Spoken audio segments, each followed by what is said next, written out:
I'm Dr. Jaime Estrada. I'm the president and board chair of Texas Doctors for Social Responsibility, TDSR for short. I want to welcome all of you and thank you for joining our Friday Public Health Launch conversation today. On this occasion, we are honored to host Dr. Archie Blair, who will discuss firearm prevalence and firearm deaths in Texas and U.S. children. After Dr. Blair's talk, there will be a Q&A session. Please send your questions through the chat box or raise your hand so that we can find you. Yumna Ali, our medical student board member, will help me in keeping track of the people asking questions. Dr. Blair is a clinical research professor in radiation medicine at the Knight Cancer Institute at the Oregon Health and Science University.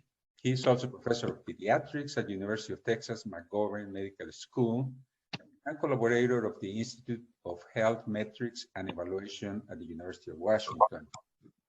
Dr. Blair is a world-recognized pioneer in pediatric and young adult cancer and a mentor of many generations of pediatric oncologists, including myself. His textbook, Cancer in Adolescents and Young Adults, second edition, was published in 2017, has 129 authors from 11 countries on 5 continents. Dr. Blair is also a great example of a scientist with social conscience. He's an activist for the prevention of gun violence in our country, particularly as it affects children and adolescents. He recently published an article of which he is particularly proud in collaboration with Drs. Siegel and Thomas. The title is Increasing Rate of Unintentional Firearm Deaths in Youngest Americans, Firearm Prevalence and COVID-19 Pandemic Implication. This was published in the Journal of National Medical Association in June of 2021. Yumna will place the reference in the chat box. Without further ado, please join me in welcoming Dr. Blair. Archie. Good afternoon, everybody. I do want to show you something before we get started. See if I can manage this by standing up.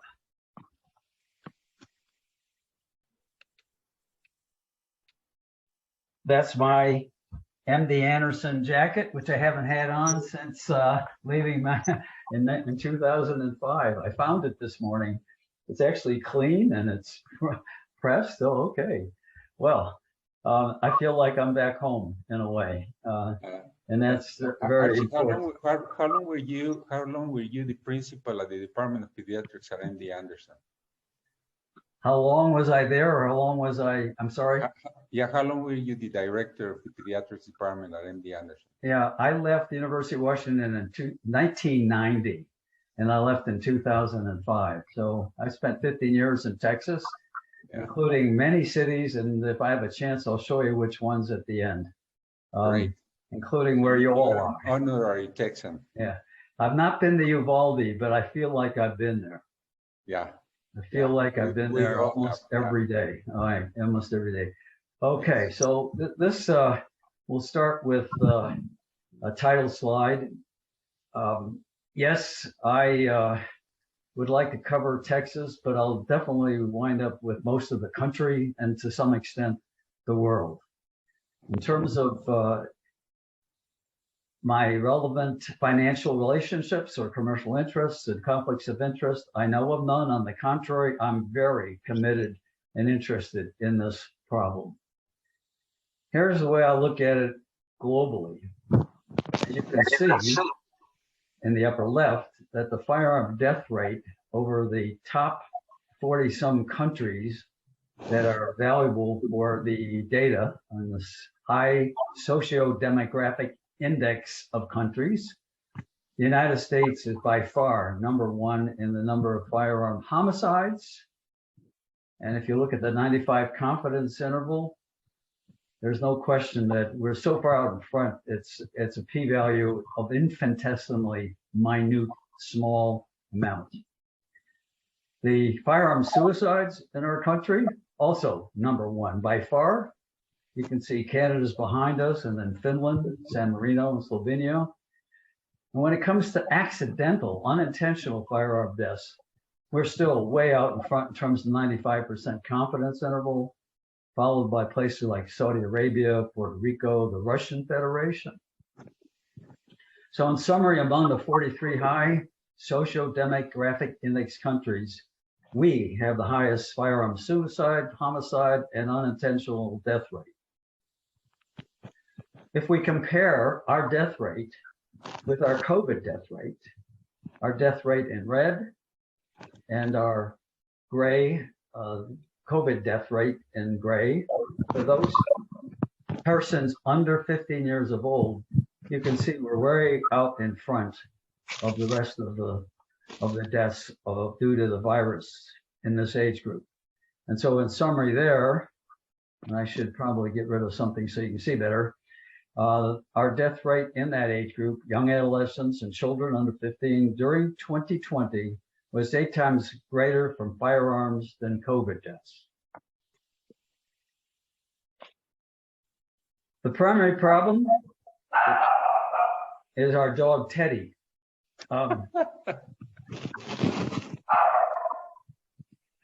Yeah. As soon as I can, I'll tell you more about firearm prevalence, but let's look at it this way. As of 2017, the Small Arms Survey, which is conducted out of Geneva, Switzerland, estimated that the United States, among its people, its civilians, has 120 guns or firearms per 100 people. That's more than 1 firearm per person.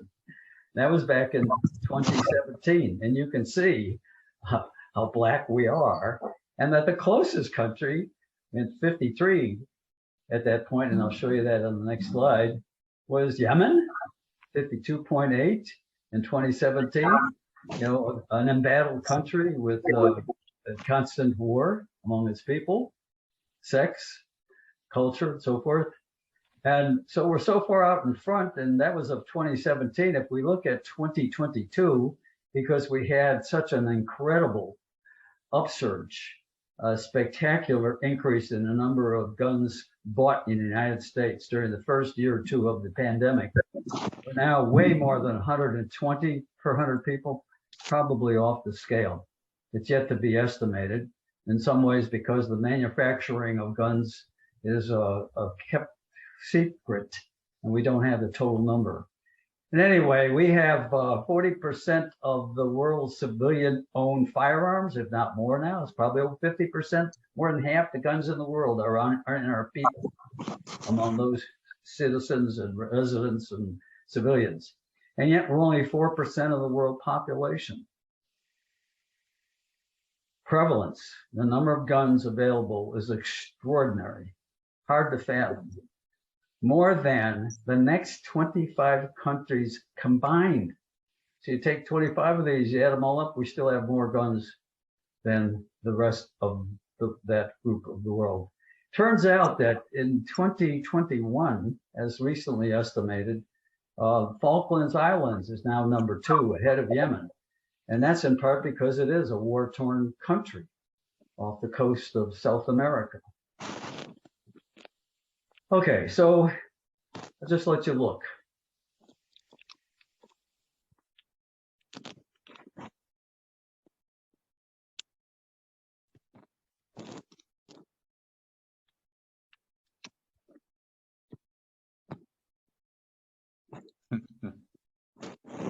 That's almost the bottom line, because we could spend the next weeks, months trying to do something adequately about this. But let me give you some ideas as best I can.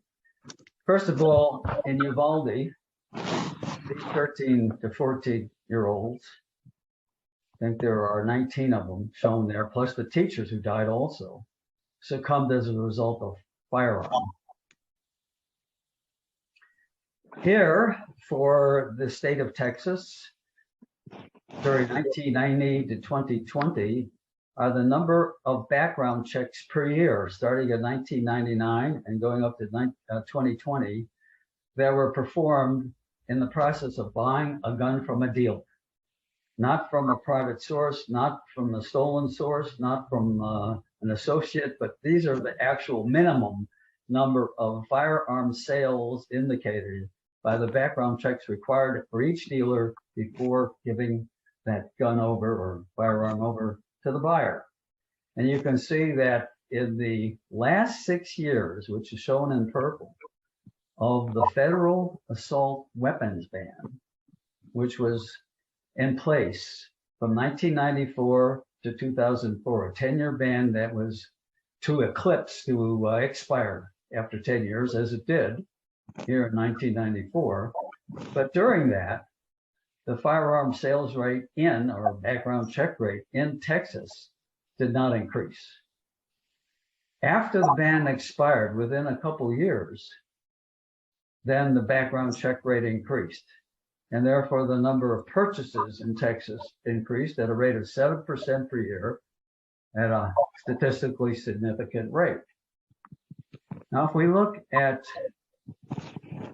children under 15 in the state of Texas, death rate from guns, we can see it was going down at a statistically significant rate during the federal assault weapons ban, but that within 6 to 7 years, it turned around and began to go up, and now it's the highest recorded level.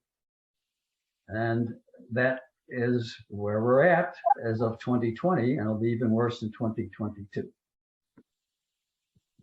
Now, if you correlate those two, after emphasizing that during the ban it decreased and then it reversed and has been going up continuously since, and children under 15, including those 13, 14-year-olds in Uvalde, and we look at the statewide all ages data for Texas, this is the number of background checks, 2.4 million per year in 2020. This is the number of firearm deaths, all ages in the state.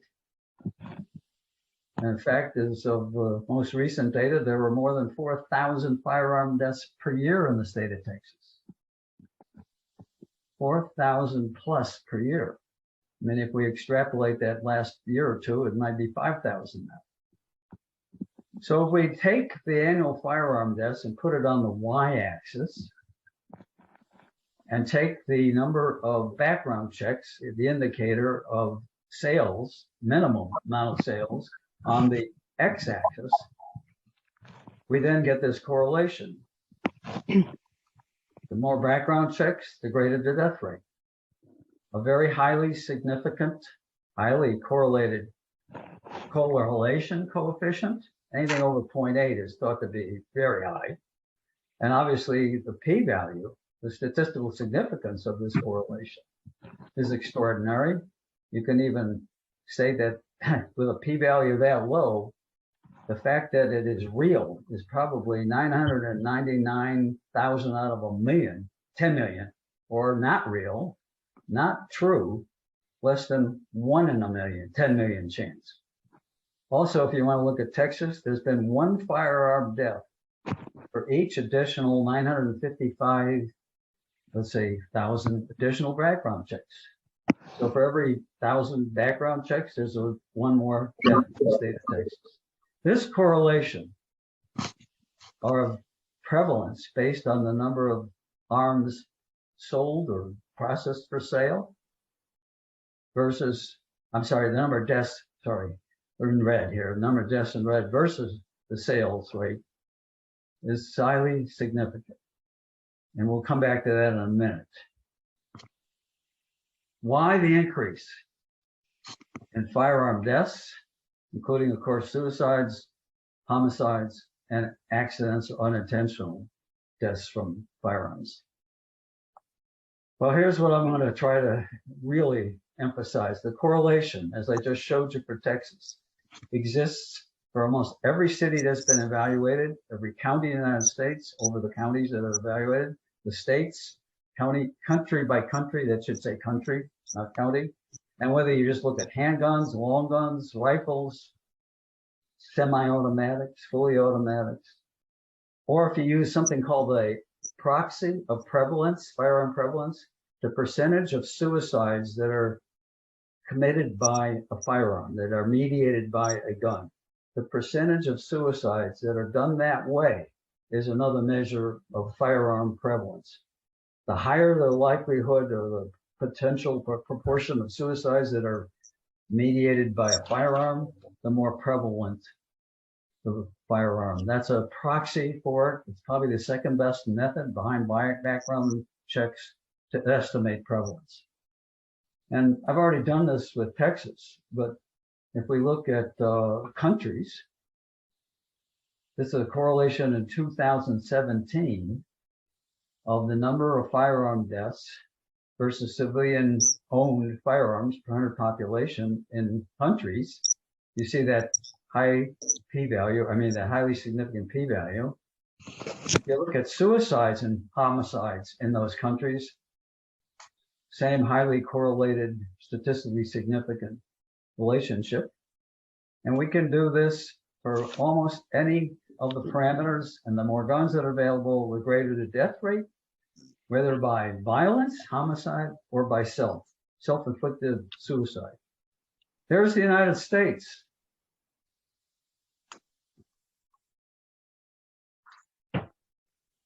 All by itself out there. And every time we've looked, and I've done this so many times, I can't even take the effort to show you, no matter how we've looked at the death rate from guns, from firearms, versus the parameter of firearm prevalence, either background checks or that FS, the firearm suicides versus all suicides proxy, we always get these kinds of correlations. Look at that, statistically significant for the states. There's Oregon. I didn't identify Texas. I can't remember where you are, somewhere in the middle, actually. Here's firearm suicides per country. That was not done by me, by Dr. Kionis and his group, and published in the Canadian Medical Journal, Canadian Medical Association Journal. And again, you see a very highly correlated firearms suicides, all ages, 1993, this was done a long time ago, versus the number of households with guns. Households with guns. And there's the United States, way out in front. The paradox is firearms in homes that are there potentially, quote, for protection, to get that intruder at the door, to defend oneself, actually kill more people in that home, in that household, than has ever been killed at the front door. It's extraordinarily greater. If it's just comparing households with guns versus households in the United States without guns, and this has been done a number of places, and especially in Western Washington and King County, because I know that data. The average is 3 times more suicides occur in households with guns than in households without guns. 2 times more homicides occur, spousal, homicide, etc. And if you add that all up, there are 6 times more deaths in homes with guns than in homes without guns.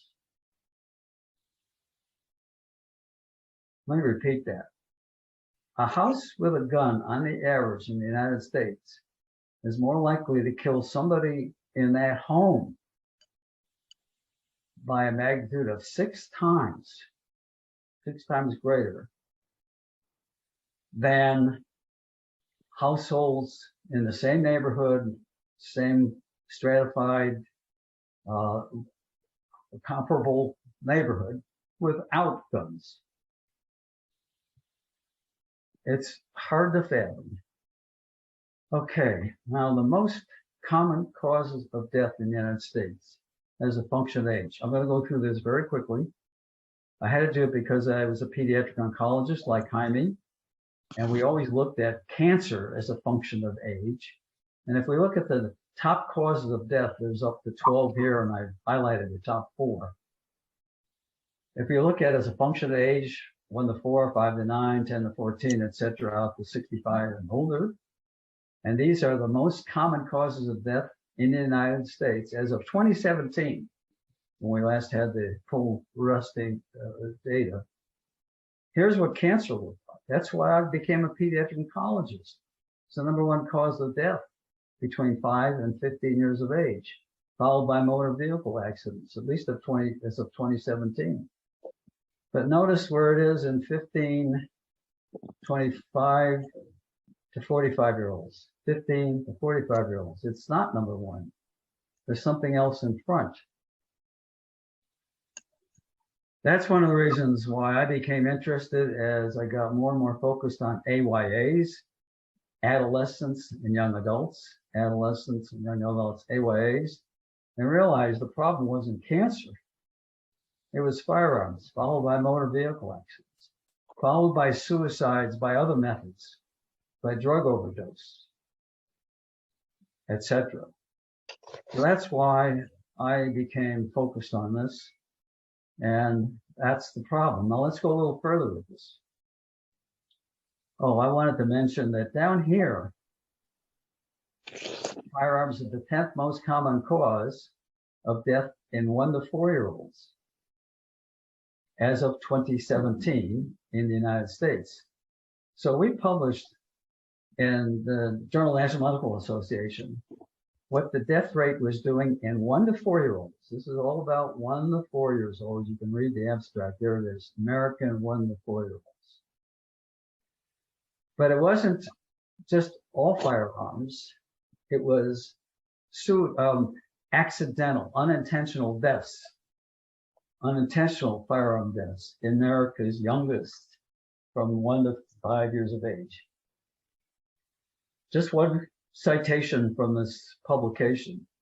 Here's the death rate in the group of 1 to 4-year-olds for the United States in red, for the rest of the high SDI countries, which I mentioned earlier, in gray, and these are the highest of all 43 of those other countries. Here's the mean, and then you can see the 95% confidence interval, upper confidence and lower confidence, and this is the lowest. Everywhere else in the world that had comparable high socio-demographic index criteria had a decrease in the accidental deaths due to firearms. But not in the United States. Despite the fact that the gun industry has made our firearms safer, we've gone the other direction. And this transition of our 1 to 5-year-olds increasing their death rate, it's the most rapidly increasing cause of death in the age group. It is what's prevented the United States from having a decreasing death rate in 1 to 4-year-olds over all 1 to 4-year-olds, whereas all these other countries have had a continuous decrease in that death rate, but not in the United States. It's the fastest increasing cause of death, firearms, played by young people, either their siblings who may be older or they themselves at 1 to 4 years of old, what they've learned from playing guns on video games, knowing that there's a gun in the household, and parents don't know that they know that where it is and how to open it up, or how to get to it, and yet children do know. And so they play, they sacrifice themselves or somebody else in their home between 1 and 5 years of age. Okay, I'm going to skip the rest of this for now. It's gotten so impactful that it's resulted in a decreasing life expectancy in our country. Our life expectancy is declining. Let me show you from 1943, when it was 65, to 2009 or 10 when it was 79. And I focus on this because I was born in 1943 and I beat the 65. I'm now 15 years older. I beat the predicted life expectancy thanks to the healthcare and other process, sanitation and the like in the United States. But notice what's happened in the last few years up there at the top right. And if you do joint point analysis, there was a continuous increase every year by year at highly significant rates. Those are called average annual percentage changes. But if you look at the most recent decade, it's gone down at a highly significant rate from 2014 to 2020. First time in history, the United States has had a decreasing life expectancy. There's even a better way of looking at it. It's called Haley, the health adjusted life expectancy. And here's the data from the Institute for Health Metrics and Evaluation at the University of Washington. This is good years of life, good quality years of life expected. And you notice that from 1990, it went up every year until 2012. Yeah. And then it's gone down almost year by year in terms of health adjusted, good quality of life, life expectancy, dropping from 66.5 to 63, or 2 even.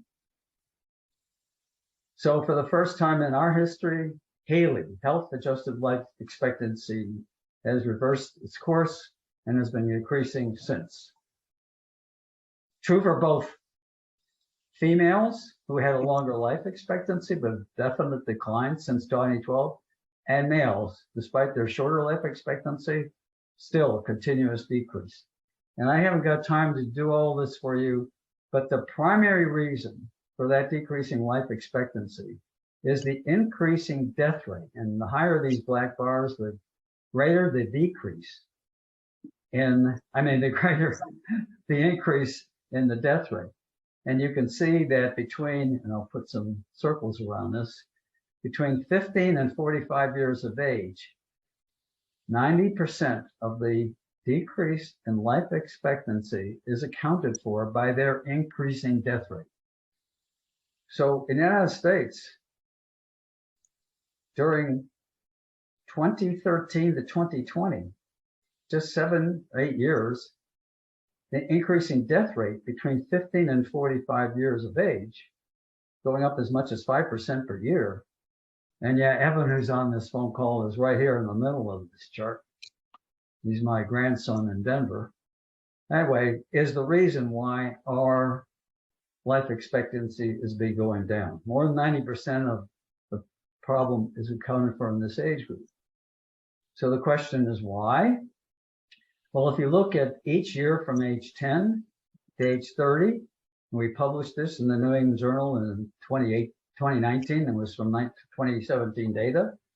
You can see that firearm deaths were the #1 cause of death in that age group until 23 years of age. But in 2020, you can see not only is the firearm death rate going up, but it's up to 23 years of age, but it's actually increased the number of deaths. And here I'll show that to you. Just 3 years before, 13,457 deaths from firearms in the United States. Oops. And then in 2020, 3 years later, almost 3,200 more deaths in that age group. In terms of comparing it with the next most common cause of death, you can see the difference from 2017 to 2020. We published it in the New England Journal. Here's an update. And you can see that the range is now not just from, as you can see, 12 to 23, but 10 to 23 years of age. So in summarizing this, yes, there's been a decreasing death rate in the United States and when the 5-year-olds, 0 to 5-year-olds, mainly due to infant mortality improvement. But in the 15 to 45-year-olds, the main reason for the increase in death was due to firearms, opioids, and other substance abuse overdoses, and suicides carried out by either firearms or drugs. Okay, now we're going to finish with the problem. What has caused our life expectancy to go down, the adolescents and young adult death rate to go up, and the mortality and morbidity, not just deaths, but injuries? And this country is paying far more on injuries after guns, surviving gun deaths, than it is on many other health issues.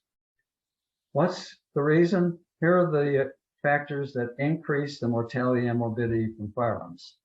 Our culture, the gun shooting culture of the United States, partly due to our video game and Hollywood culture. That's us. Increased firearm prevalence should be in bold. That's what I've been trying to emphasize. The fact that we have open carry, we have concealed carry, we want to arm teachers with guns, we want to make sure females have guns as well. We are supposed to stop a bad guy with a gun with a good guy a gun, where the bad guy is defined as somebody with mental health problems, the mentally deranged, quote unquote. And we want to blame the problem on mental illness, not on us, but on our mentally ill, not on we the people, but on those among us who have mental challenges or psychological impairments. I happen to have had Nick Kristoff and his wife Cheryl Loudoun here a couple of weeks ago, and I recommend reading about why our culture is this way in their book called Typo. It was published in 2018-19. It was on the New York bestseller list, #2 on the list for a year almost. They explain our culture more than I've seen in any other recent book that I've encountered. And yeah, we expect law enforcement to solve the problem, at least those of us in certain political positions. We could just ignore the problem. We've got the COVID to worry about. On the other hand, it's become the US epidemic replacing our COVID pandemic. The epidemic, no longer the pandemic. So what are we going to do about it? Okay, I haven't got time to show this unless you want to. The assault weapons ban. In retrospect, it's striking information. I'd like to have a chance if you want to see it. Shows that we had a rapidly increasing death rate from firearms before the ban, a rapidly decreasing in that young age group during the ban, and within 4 or 5 to 7 years after the ban elapsed, an increase to where we are now. So we should resume a better assault weapons ban than the one we had. That would include handguns being converted to semi-automatic weapons, which is now very feasible. I'll even show you that in a minute.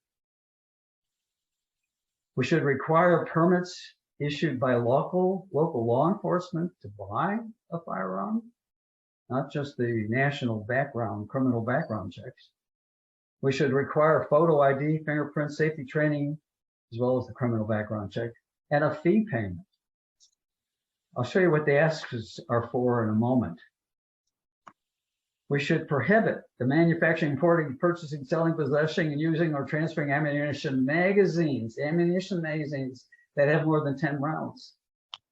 And not only should we outlaw those magazines, except for our military and law enforcement, but we should make it a Class A misdemeanor crime.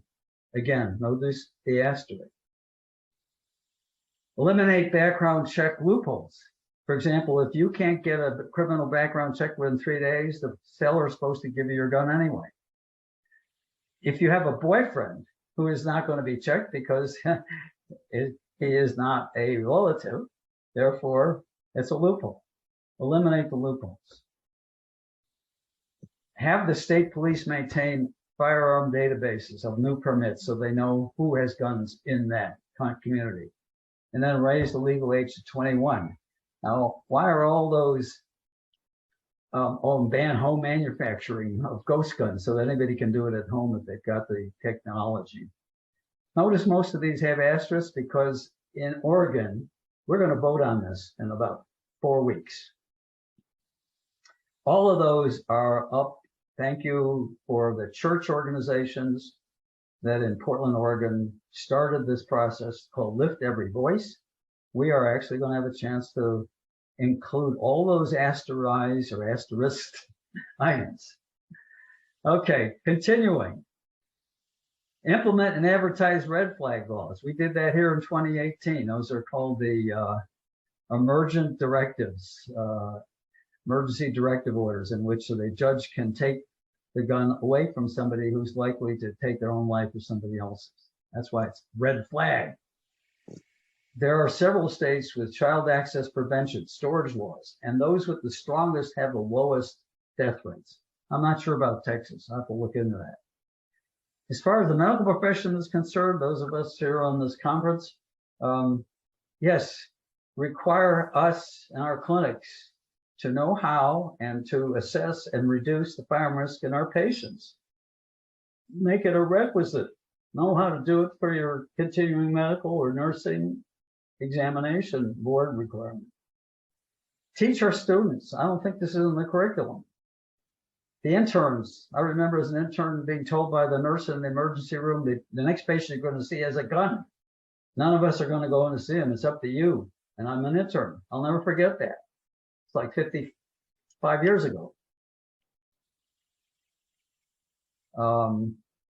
53 years ago. Never forgot it. Got to teach our students, residents, interns, and fellows, clinical associates, junior faculty. And then I'll show you this in a moment. Use the American Academy of Pediatrics, the American College of Surgeons, and the American College of Physicians and others' recommendations on how to advocate and implement firearm guidelines. And of course, if there were over the next decades a way of cultivating our culture, teaching parents how to know how to manage this, how to prevent physical violence, and so forth. But here's the American College of Physicians with its 34 recommendations, each substantially reviewed and defended. And here's the American College of Surgeons, Committee on Trauma, 12 specific recommendations. It's been out there since 2018. We should assess ourselves in terms of how we're following the recommendations. Here's another one. My son wrote the book. My grandson's on this conference, but my son in New York City wrote the book, Me the People, in which he addressed every article and every amendment, and he definitely, given historian that he is, knows what was meant by the Second Amendment and has a chapter on just that alone. Wow. And finally, now it's 37 minutes after the hour, and you're trying to do this in Texas, but it's not just governors, it's senators, representatives, mayors of towns and cities, city council, county commissioners. Elect those who can help. And I want to finally conclude with occupy the NRA lane. What's that? What's the NRA lane? And share it with the NRA and other gun supporters. And here it is.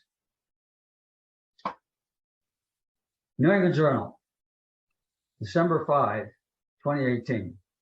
On November 6th, 2018, less than a month before, in response to a position paper that the American College of Physicians, and I showed you that, published, the NRA fired off a tweet admonishing them and other physicians who are self-important anti-gun doctors to stay in their lane. Physicians, many of whom are also gun owners, quickly responded that the topics of gun violence and firearm injury prevention are squarely within our lane. Oh, I want to show you that. Here's one that was from Dr. Bonet. Hey, NRA, want to see my lane? Here's the chair I sit in when I tell parents their kids are dead.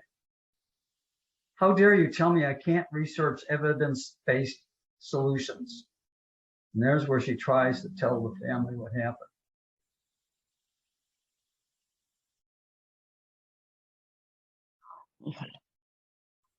I held this 22-year-old's heart and used my hand to pump blood through a bullet-riddled body. We resuscitated this person for nearly an hour and they made it to the OR, but we never make it home to the family.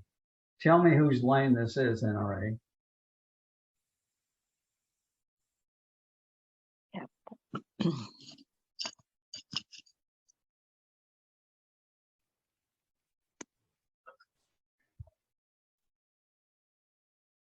Pero ¿por qué se están matando?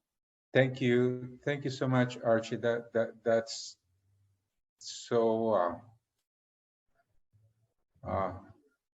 I don't know. I mean, I'm getting goosebumps all over just seeing that, and I'm sure everybody else is Well, I am too, and I'm the one who's been working on this over the last several hours and days to get ready for you all. I don't see any questions in the chat.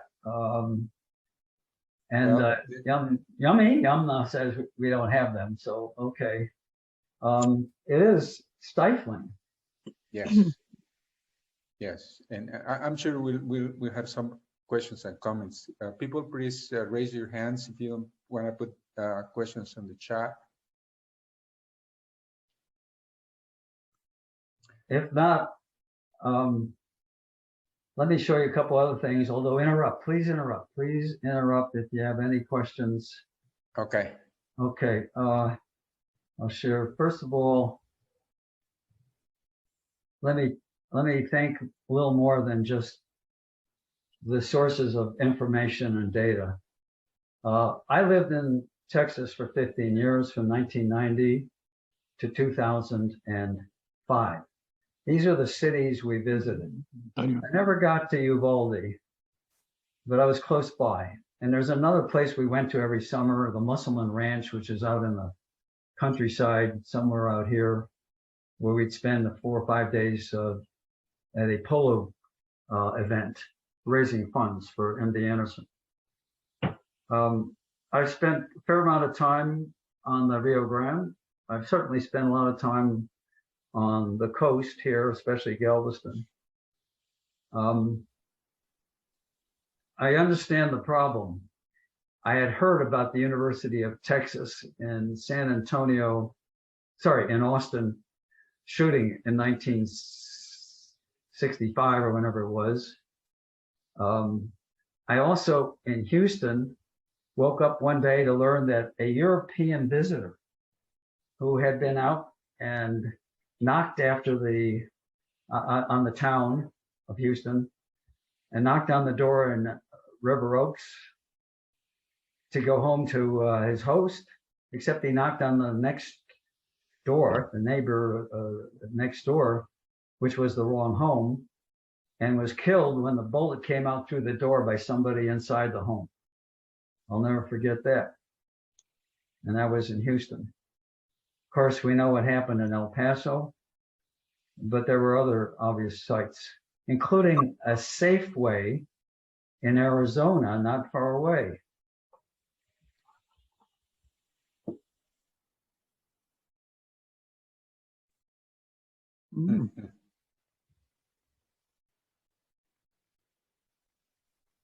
That's about Gabby Giffords.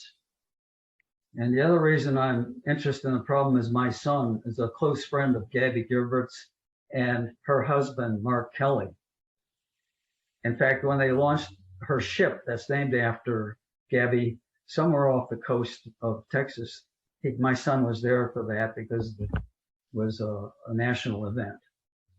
He's also climbed the Grand Canyon and down and up with Gabby and Mark, although Gabby had to take a helicopter because she was shot at that Safeway and can't walk by herself. So I've got these connections and reasons. And then just a month ago, we had a shooting at our own Safeway.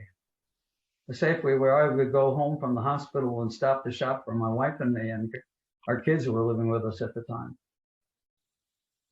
And then finally, since I mentioned this to Evan on the phone, about 8 years ago, I was coming home from that Safeway where we had a shooting and 3 people died a month ago. This was now back 8 years ago. And I learned that one of Evan's classmates, when they were 13 and his classmate was 12 years of age, 12 years old, his teammate, soccer, his teammate was a wrestler, although our grandson didn't wrestle. Not as a sport, that is. His teammate and classmate in the same room for certain classes went home and used his parents' firearm to suicide at the age of 12. And I've learned that the United States has suicide from 8 years on up. In fact, in each age group, 8, 9, 10, 11, 12, 13, 14, the suicide rate is increasing. And then with a couple exceptions, in each of those age groups, 8, 9, 10, 11, 12, including the 8-year-old, is statistically significantly increasing in the United States. His classmate used his parents' firearm. Both of his parents were in healthcare. One worked at the hospital I was at here, and the other in a clinic. So it's become very personal, which is probably why I'm so ultimately emotional about this. So here's the other quick thing to show you about the assault weapons ban. And Dr. Blyer, we did have a couple of questions come through in the chat if you'd like to take a moment to ask those. And I also see Miss Sunny's hand is up. Yes, go ahead, Sonny. Hi, thank you so much for recognizing me. I raised my hand just to point out that there's some questions in the chat in case that was missed, but Christina actually hit upon something that I wanted to ask about, and it's actually, I guess it's more of a statement as well. So I'm a physician by training. I'm no longer in clinical practice, but I trained at Charity Hospital in New Orleans in the 1990s, where New Orleans again is actually, again, just this year is the #1 homicide rate city, the city with the highest homicide rate in the country again. So I saw a lot of gun violence during my training. So I do a lot of volunteer work now for various gun violence prevention groups. And I do think that it's so frustrating and this is maddening. I agree with you because we look at the data, but I also want to make sure that, you know, especially now that I'm outside of medicine and I have more time to be aware of what's going on, I do notice there's a shift in that it's culturally become more acceptable to talk about gun violence prevention, and it's become more normalized. And it's and during my entire training, even though gun violence was the #1 reason that young people came to the emergency room, we never talked about it. But the fact that you're doing this, and Northwell, which is a very huge medical system in my area, is actually doing an entire series on gun violence prevention with the community, and their CEO has actually written letters. And part of the, and that's just as important as laws and evidence-based medicine, because so much of the issue with gun violence is that it's cultural, you know, this belief in, you know, the Rambo and I'm special and gun culture that I grew up with. And so the doctors normalizing talking about gun, you know, safety as part of a pediatric or any well visit is part of how you normalize it. And so I'm so glad that you brought that up, and language is very important. And as I said, Christina also mentioned this, but especially talking about, especially with children, accidental is, you know, it wasn't an accident, because almost, I would say probably 100% of those kinds of shootings were preventable if the gun had been stored properly. And so calling them unintentional rather than accidental, because they were preventable. And we want to make sure that people understand that. But again, I wanted to thank you. This was very interesting, but I think that you guys are doing the right thing, because just by having this, it means that things are changing, because I never experienced anything like this when I was practicing medicine. Thank you, Sonny. The fact that we're having this discussion, it illustrates and provides evidence that we are willing to talk about it finally. So it's so important. By the way, I grew up in Chicago, and I heard gunshots at night from our home in the bedroom that I had near the edge of the home.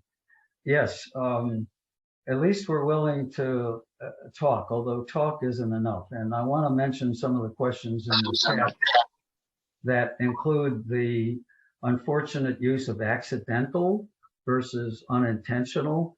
And yeah, the preferred term is unintentional. I think accidental also explains, especially to children who understand accidents as opposed to unintentional. So yeah, I know there's a preference to use the word unintentional rather than accidental. As far as class action lawsuits, as has just been achieved in one case, I don't know whether it was against Reynolds or another manufacturer. Yes, I didn't put that on the list of potential decreasers of mortality and morbidity from firearms. The class action lawsuits are appropriate and have been awarded and should go against the gun manufacturers as well as Purdue Pharma and other opioid producers. I'm looking for the other questions. Yeah, I guess that was the primary one there. Dr. Gonzalez has her hand raised. Maria Antonieta? Yeah. Sonny had her hand up. Yes. Anybody else? Yes. I think Sonny did ask. Okay. She put Dr. her hand Gonzalez? down. All right. I got to do one more thing, Jaime. This is, Yes. if you have the time. Yes. Okay. This is as much for you and me as it is for everybody else. So keep eating your lunch if you're somebody else. But let me show you this for a minute.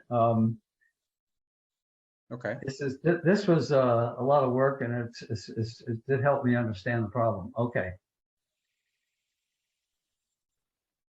All right.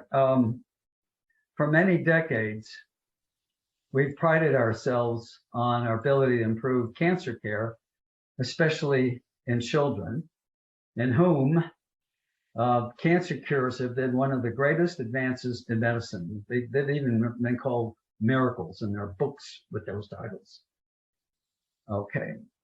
So given the history of what we were able to accomplish in almost every country, and of course, especially in the United States with childhood leukemia, which is the prototype, given that history, a comparison of what's going on with our firearm deaths and cancer deaths has a rationale. It may explain why we have failed to address the firearm problem, yet we've done it with cancer. And I think Sonny alluded to that. Okay, so this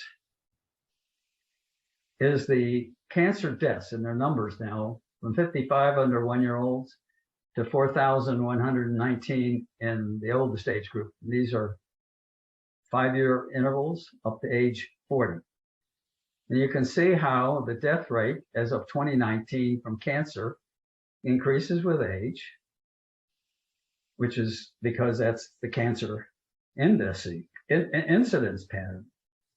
But if we were to now superimpose on that the death rate from firearms, Sonny's reacting as I had hoped. Yeah, we shouldn't be working on cancer, Jaime, and you are doing it. Thank you so much with your social responsibility group. But look at the amazing difference here between 10 and 34-year-olds. There's 3 times more firearm deaths than cancer deaths. That was in 2019. If we go to 2020, 1 year later, and those data just became available, it's now 20%, 28% greater, whereas the cancer deaths are going down 1% in that year. And now instead of being 4 times greater, the firearm death relative to the cancer death is almost 8 times greater between 10 and 35 years of age. So cancer is a problem, but if we've solved the cancer problem to the extent that we have, of course we haven't solved it, but we've improved it, how come we can't do it for firearms? Let me look at the rest of the world. Here on the left is Central and Eastern Europe and Central Asia. Green is cancer, red is firearms. This is of 2019, the last year of international data. On the right, Australasia, that's Australia and New Zealand. Now, there are 8 to 9 times more cancer deaths than fire deaths in that part of the world. If we go to East Asia, it's 120 times more cancer deaths than firearm deaths. And if we go to high income, Asia, Pacific, Japan, South Korea, Singapore, Brunei, it's 87 times more cancer deaths. And it isn't because the cancer deaths are so much higher across the world. It's because the firearm death rate has increased so much.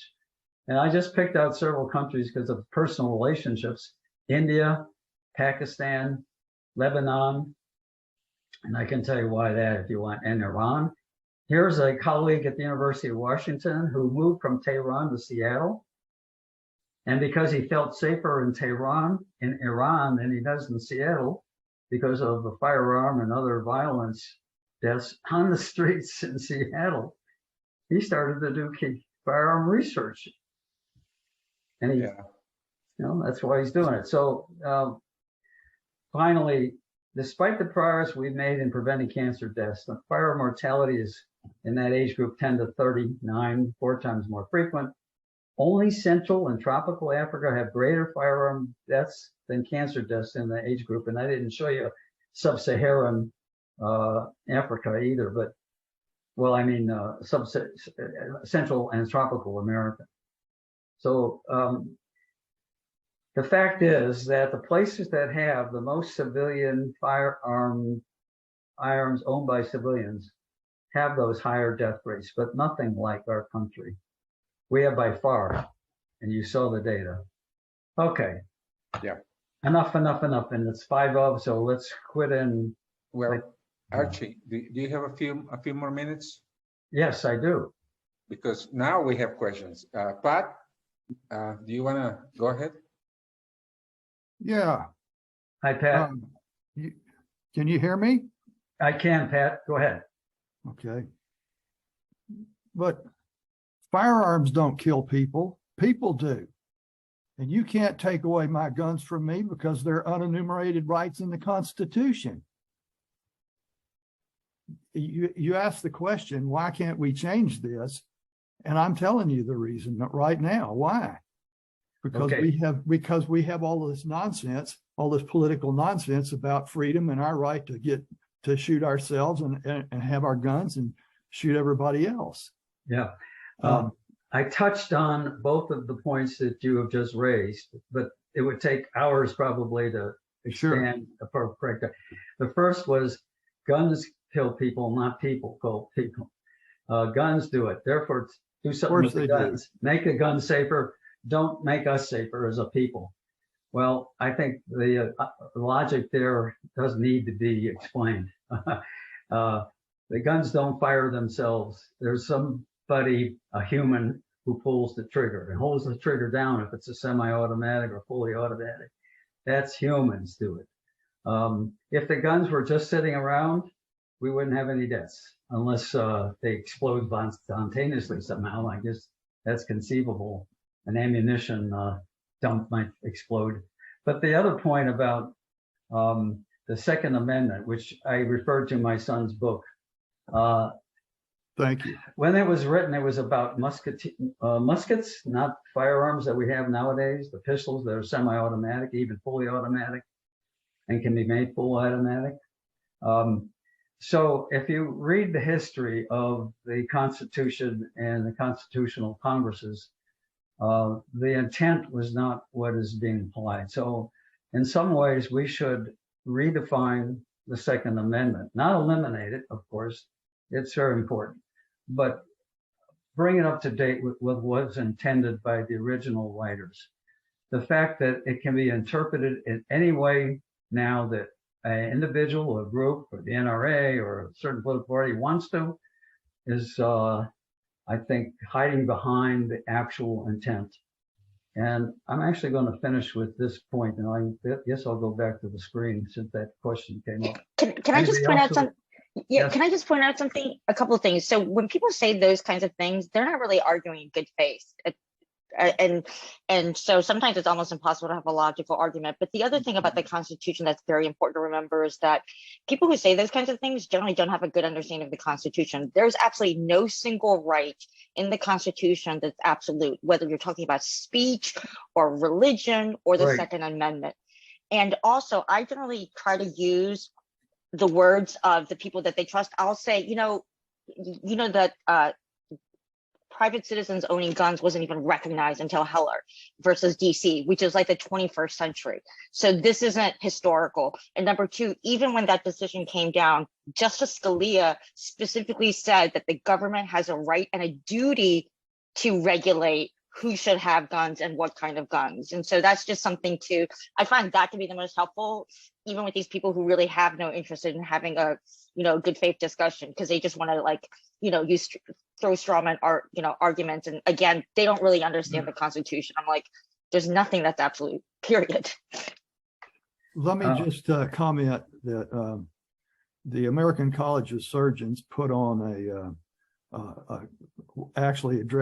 put on a conference in January of 2020, And the day later, the next day, we presented that conference, the results of that conference, or the consensus about banning assault weapons, clip sizes, all that, to Congress.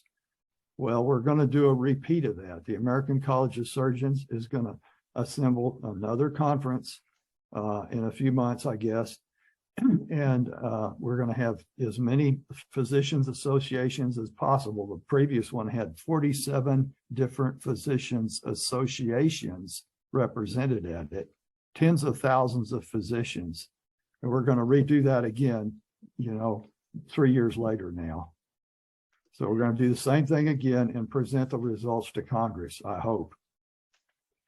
Yeah, and I mentioned the American College of Physicians in their committee, and I think this is true with the American College of Surgeons as well.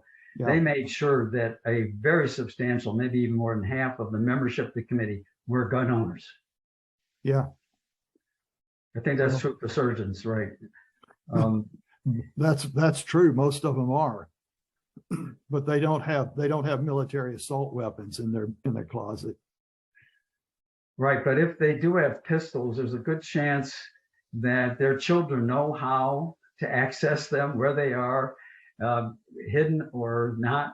And the parents, including the surgical parents, may not realize it in the majority of instances. That's been documented with several surveys. Well, that's the reason I carry around a bag full of gun locks and hand them out freely. Yeah, Sonny's point that the Constitution and the amendments do not guarantee absolute rights. That's And true. Justice Scalia, by the way, and my son had lunch together. My son took the Metro liner from New York City to Washington, D.C. to write the book, to help write the book, including the section on the Second Amendment.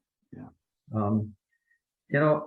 It's striking that we understand more than I think others, and it seems so obvious, so absolute. And I belong to a gun violence is a public health public health issue at the Oregon Health and Science University and Portland State University. And to all of us, this is so obvious, but it's amazing how, and I don't want to criticize our country, but I can't help it. Our country's innumeracy. I've got a colleague at OHSU who's written books on this. Right. The 1 in every 3 Americans has functional innumeracy. Functional innumeracy means inability to understand math, add, subtract, divide. They have to use the calculator, their iPhone, whatever, as opposed to knowing which number is bigger than a number or smaller than another number. 1 in 3 of us right now. So all these data that we show don't help. If 1 in every 3 don't understand what numerical means, data and numbers mean, we've got to redo the culture of our country, beginning with education of our children and the ability to help their parents. The strongest book on this topic that I've read is The Coddling of the American Mind. Coddling of the American Mind, teaching our parents over the next decades, way after I die, to help teach their children so that they are not innumerate, not entitled, not so egotistical that they're going to tell the teachers or have their parents tell the teachers what they should learn. Coddling of the American mind. Okay. Yeah. Can you please. tell us what the title of your son's book was? Whose book? Your son's book. Oh yeah, it was called Me the People. Instead of We the People, it's me. He talks about it from his perspective after interviewing judges and politicians and lawyers. Try to understand. He spent several years on that. It was a good seller. He also has written for Bill Maher, Dennis Miller, almost 8 years with Bill Moyer? yeah, with Moyer, but no, with Oh my. Anyway, and then he wrote the jokes for the foreign correspondence dinner that Obama Yeah. was able to give. So he's a good writer. He writes mostly about satire. John Stewart, that's who I was John trying to think Stewart. of. John Stewart. Yeah. Yeah. He got 4 Emmy Awards with John Stewart. So he's an Emmy Award writing author. That book of Me the People is, yeah, it's a good book, but his dad says so. His dad Yeah, says so. Yeah, we should have him in this forum too. I think he'll do it. Yeah. All right. Yeah. Yeah, absolutely. Hey, if Evan's listening still, he's our grandson. Can you call Evan? Can you call Kevin? Evan and Kevin. That's what I've got to deal with. Evan, call Kevin and tell him to get online one of these luncheons. Okay. Yeah, for sure. So thank you so much, Archie. This was wonderful and very informative and inspiring. Our group has been very concerned about the topic of gun violence as an epidemic and a public health issue. And so we had our first annual conference on this on 2019. We are doing it again next year on 2023 on January and 26, and you are invited. We believe that we need to keep the pressure on the legislature to come up with laws that protect our communities. And even though we are in Texas and you know how Texans are about their guns, about their rights, but something needs to be done. Something needs to be done. Evan's 22-year-old sophomore at Metropolitan State University in Denver. And I didn't mention what the colleges and universities should do, but you just pointed it out. And I appreciate saying this was a worthwhile session. It wasn't a wonderful session, but yeah, it's okay. I understand the use of that adjective. Yes. Okay. Yes, that's what I meant. We can win. We can win. We will. We will. We have to believe that. Thank you, So, Jaime, Yami, Yeah, Sonny, thank you, Archie, Pat. again. Bye. And thank you all for tuning in.